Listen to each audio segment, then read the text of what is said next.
नमस्कार, आप सुन रहे हैं रेडियो हिंदुस्तान और मैं हूं आपके साथ पारिजात।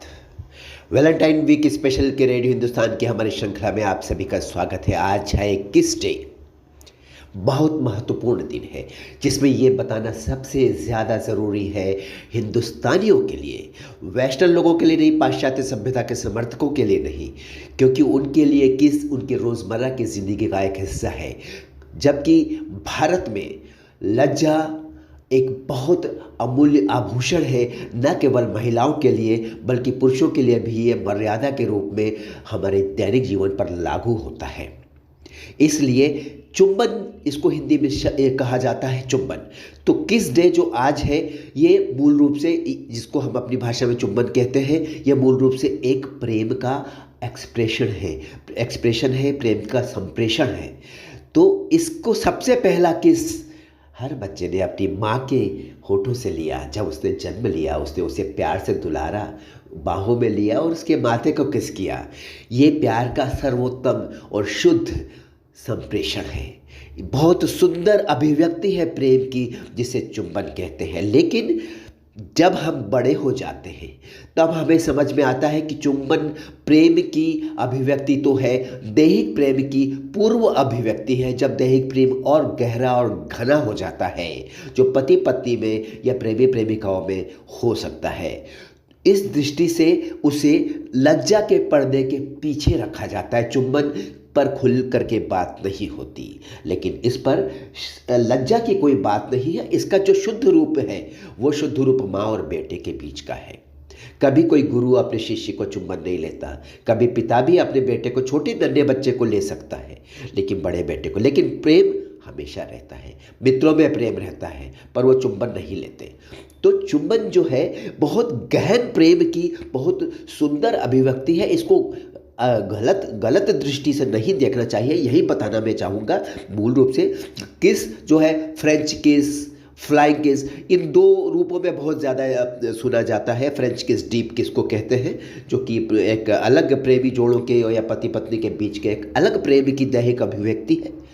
फ्लाइंग किस बहुत प्यार से दिया जाता है, कोई दूर है उसको आपके प्रेम का संप्रेषण मिल जाए, इसके लिए ये एक मुद्रा होती है।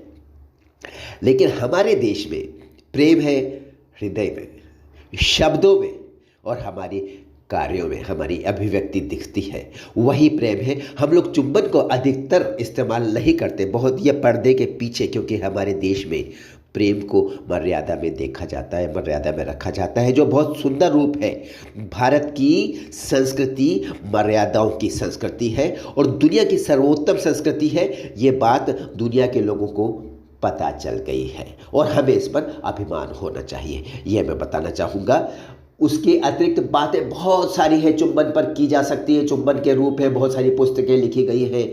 लेकिन उसमें भी आप देखिए, सबसे बड़ी बात है, जब भी चुंबन है, अगर वो होठों से लिया गया है, होठों से होठों पर लिया गया है, तो वो एक बहुत ही वैज्ञानिक तथ्य है, बहुत ही वो एक ऊर्जा का आदान प्रदान का माध्यम है, जो कि होठों के माध्यम से होता है। जब माँ अपने बेटे को किस करती है उसके माथे पर, वो शुद्ध भावना का प्रतीक है, वो भावना का आदान प्रदान है। हालांकि माँ के होठों से भी उसके शरीर की आनंदपूर्ण ऊर्जा, आनंद भी एक ऊर्जा है, वो ऊर्जा निकलकर शिशु के शरीर में जाती है, वो और हृष्ट पुष्ट होता है और सशक्त होता है। बहुत ज़रूरी है ये प्रेम, जो पाश्चात्य संस्कृति की माताएं अपने बच्चे को शुरू से ही अपने से दूर कर देती है, अलग सुलाती है। नन्हे शिशु को झूले में रखा जाता है और अलग ही सोता है। उनकी माताएं बहुत कम उसे अपनी बाहों में भरती है, ये भी गलत है।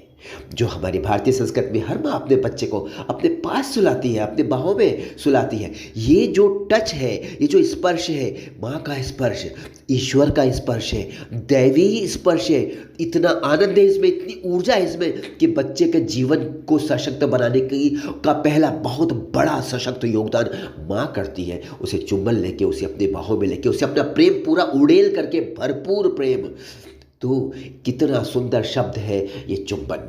चुंबन पर हम फिर बात करेंगे, लेकिन आज हम आपको यही कहेंगे, आप सभी मित्र एंजॉय कीजिए चुंबन दिवस को और इसको गलत अर्थों में मत लीजिए। अपने सबसे प्रिय लोगों को, जो आपके पत्नी आपके पति हो सकते हैं, उनको आप प्रेम के साथ में चुंबन दीजिए और उसे कहिए हैप्पी किस डे।